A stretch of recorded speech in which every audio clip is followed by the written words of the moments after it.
for a complete and total recap of what's been going on. So they started basically tormenting me. It's been now, I would say, so it's never stopped actually. I say that it's been for about 6 months because they will do the minimum, the absolute minimum to make me feel like they're actively working on solutions. But in receiving that hope, I stopped complaining for a little bit. So it never actually has stopped. I just, when I receive hope that they're working on solutions, I stop doing FTRs. I stop documenting. I feel like it's not helpful to micromanage. If there is a team of technologists, of people in AI, of FBI enforcement agents, of police, of anyone who gives a fuck about what's been going on for the last since 2015, beginning with the extortion by David Shepard and then Dylan Smith and all of that. If there is anyone working on all of this, I like to make sure that I have given them fair timing to investigate and then respond appropriately. So I try to take breaks or lulls or pauses in doing these FTRs so that I'm not acting in a way that makes it look like people who are trying are not, et cetera, and so forth. But the bottom line is there has not been enough progress at all whatsoever by people who are external to me. My internal, what I can control, so my own work ethic, my own, checking on my children, the standards morally and ethically that I hold myself to take care of my children, which under any given set of circumstances, how much money do I have in my bank account? If each child needs $50 and I only have 20, what can I do? Mitigating problems like that and being responsive to those sorts of issues with the limited amount of information that I have is all I've been able to do, not willing to do, but able to do. Now, with regards to my living situation, I've been in the same apartment for a year, 1 year in January. So we're about 11 months in.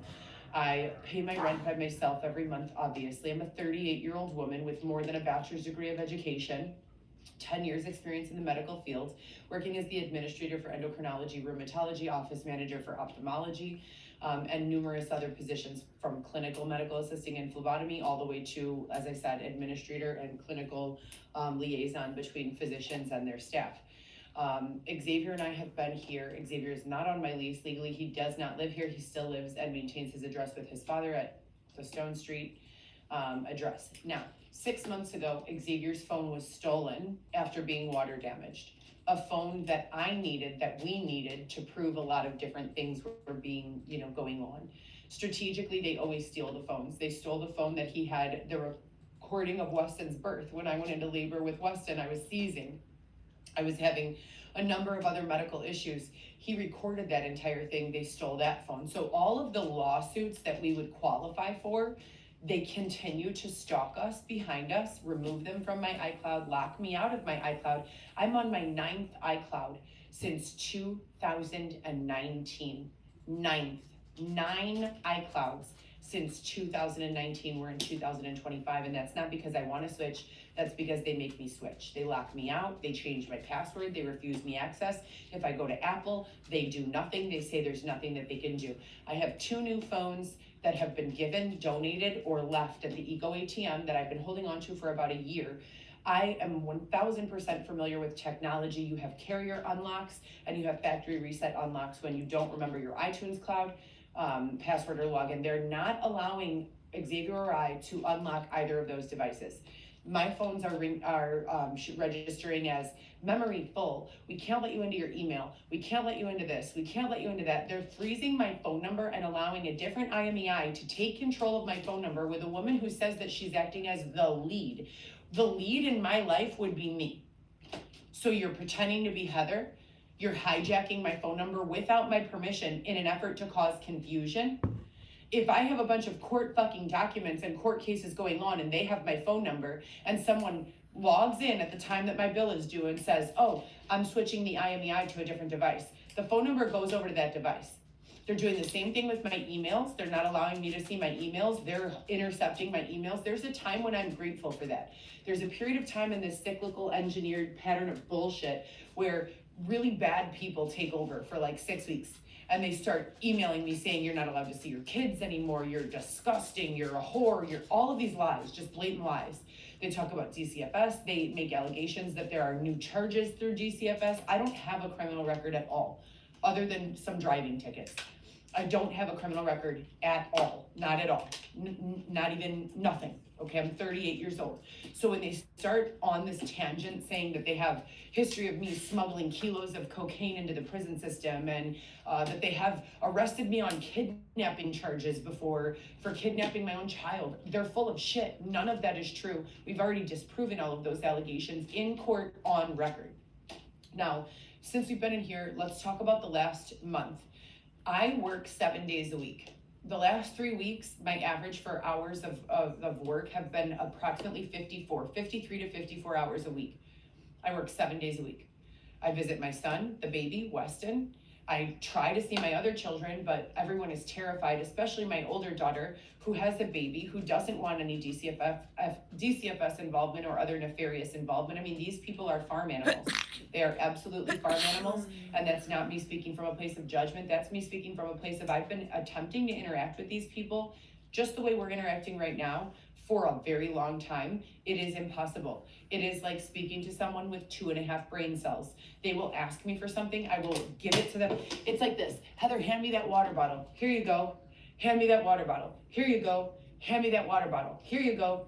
Why aren't you handing me the water bottle? That is what it's like to deal with these people. There is no better way, and we have been trapped with them for 20 fucking months now. 20 months. The people who are handling my child are, it's a joke. It's a fucking joke, you guys. I don't mean that like it's a joke, haha, let's all laugh, this is just for entertainment. No, this is my real life. So I'm paying $10.35 a month to live in this is my apartment.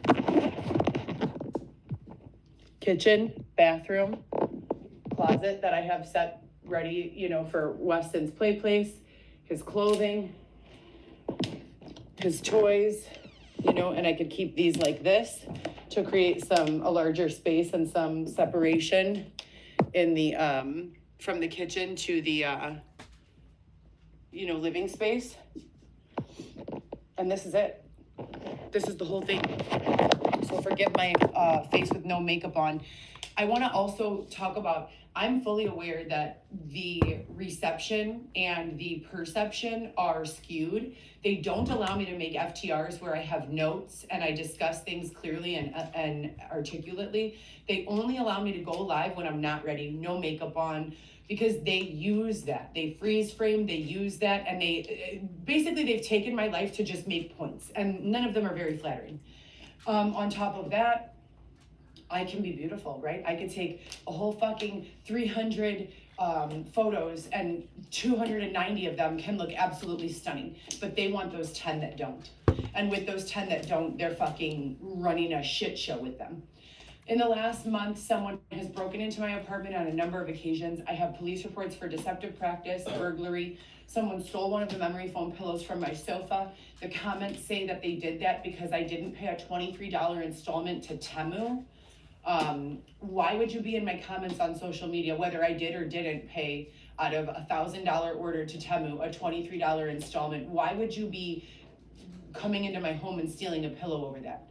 Don't you think that the charge of breaking and entering and burglary trump you missed a $23 payment on your fucking afterpay? So that's going on. I've already filed a police report. They've taken shits, literal dookie, number 2 poops in my toilet, not flushed, and left, I'm talking big, huge chunks of poop dried on all around my toilet. So after I go to the DCFS to get a 2-hour visit with my child, call my other 3 children frantically 1,000,000 times, are you okay? Do you need money for food? Do you need money for a haircut? Did you go to school today? Or is everything going well? Alexis has not been able to call me since her birthday regularly.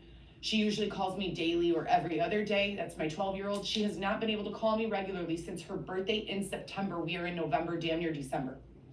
On top of that, there's just been a whole bunch of other shit. No one has permission to be in my house, but they come in my house.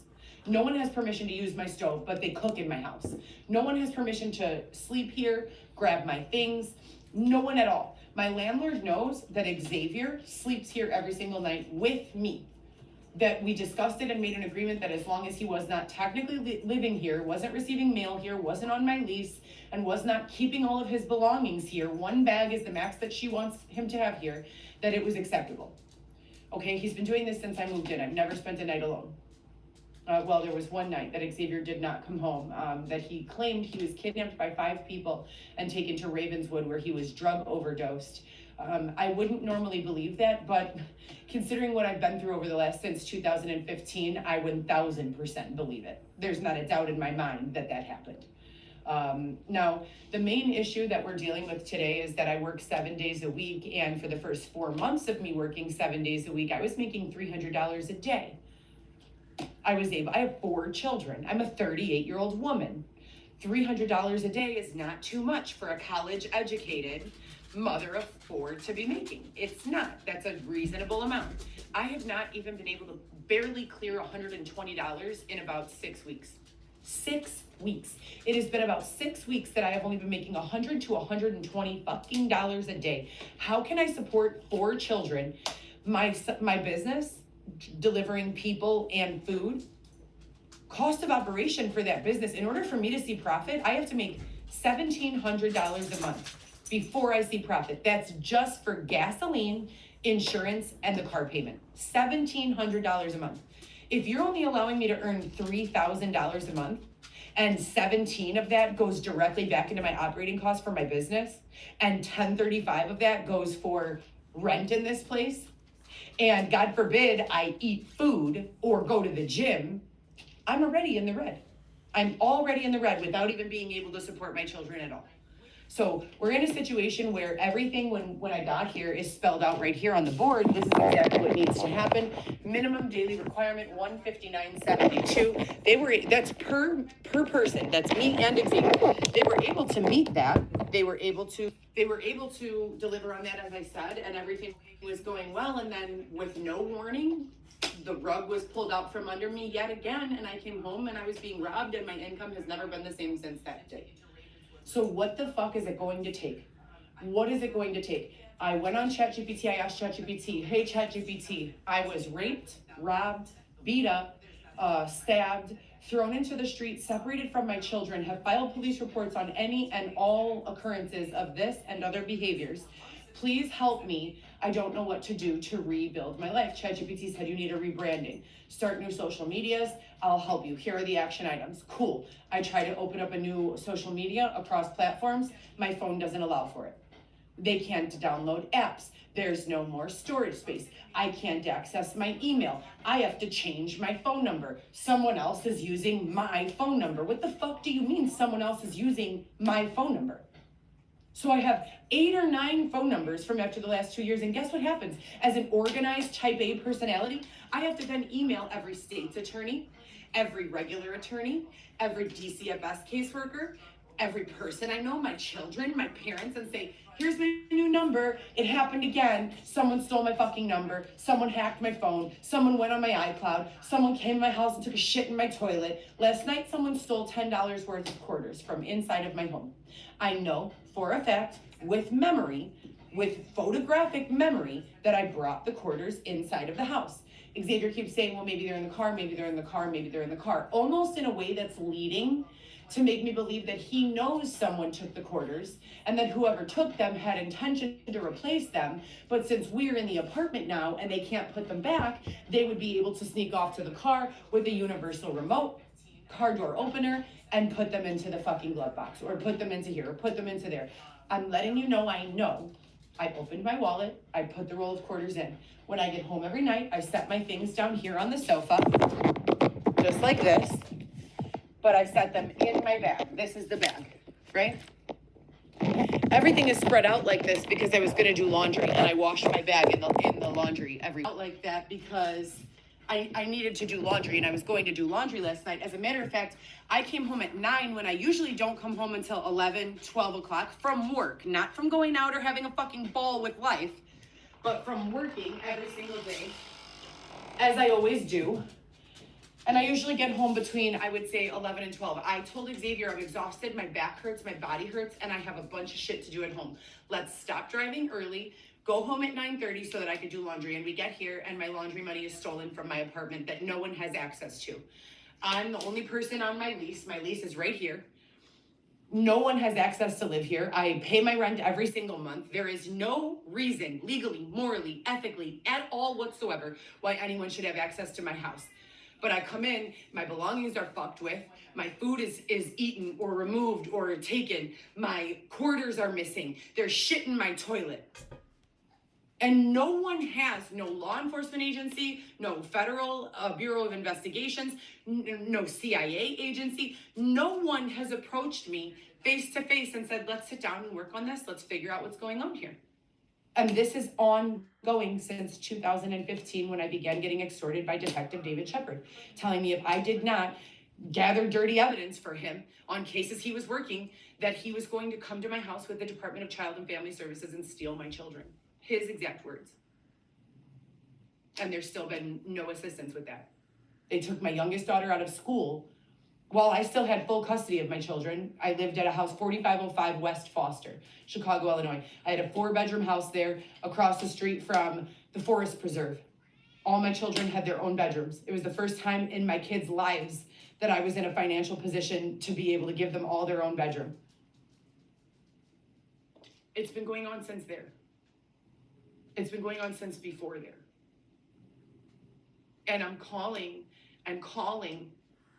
and begging for assistance and begging for a detective to sit down with me and calling Private Eyes and calling Moles and calling all of these resources for assistance. But I guess I just appear like a payday to these people, because rather than coming up with solutions that are effective, or let me actually correct the record. We've already solved all of these issues. So I believe that upon resolution of these issues, in the absence of the targeting, no one can, I'm not a paycheck for anyone anymore. So why wouldn't they recreate all of the fucking abuse over and over and over again? Because as soon as there are problems that people at this level can't solve, they have to come up with money so that people at this level can solve them. So they're literally targeting me repeatedly over and over and over and over again so that I can be a payday for them. Food is what they refer to us as. Food. I don't know what to do anymore. I wake up literally every day. I work every single day. As I said, an average of 54 hours a week. It's a month before Christmas. Even during the periods when I was forced to stay in a tent outdoors and be raped, robbed, subjected to physical abuses, slander, you name it, I still was able to put together Christmas for my kids. Always. I've never missed a Christmas yet. I'm concerned. I'm irritated. I'm in pain, physically, emotionally, financially. This is not what life is supposed to be for. Not at all. I have absolutely no social circle. And when I say social circle, I mean business people, friends, associates, people who I can call on to collaborate with for any reason and every reason. I have no one. Every single person who I work with, every single person who I form relationships with, the adversity comes in on the other side and starts saying, don't talk to her, she's not a good person, she's a con artist, she's this, she's that. And then they follow suit with the internet. They come to the internet and they start talking shit about me. But you know what else is crazy? There's a demographic of people who never receive access to that information. And if they Google my name or ask ChatGPT what's going on, ChatGPT comes back with Heather Gillespie, Coco Chanel YSL, founder of GoPro Solo, a production company. She is an online social media personality. That is how I'm defined by ChatGPT. But if you go to Google or if you go to Reddit, oh my God. And we have paid people to remove this slander from the internet probably 30 times. So as many times or more as I've paid the city of Chicago for all of the parking tickets they say that I have that have already been paid, they're doing the exact same thing. So they've basically taken the predatory business model, collect cash, distribute a paper receipt, have Heather upload it to the iCloud. Whoever keeps her passwords for the iCloud is the person who can prove that she paid it. But if the third party who wants access to that information won't pay the person who keeps the iCloud safe, then they don't have the proof that they need. So they extort for that information to be a helper. Oh, well, what do you think? I do this for free? How about you just stay the fuck out of my iCloud and don't change my passwords and I can defend myself? And then when we can't furnish the photo of that receipt, we owe the city of Chicago again, because who the fuck doesn't hold on to a paper receipt? But if I give them my debit card, guess what?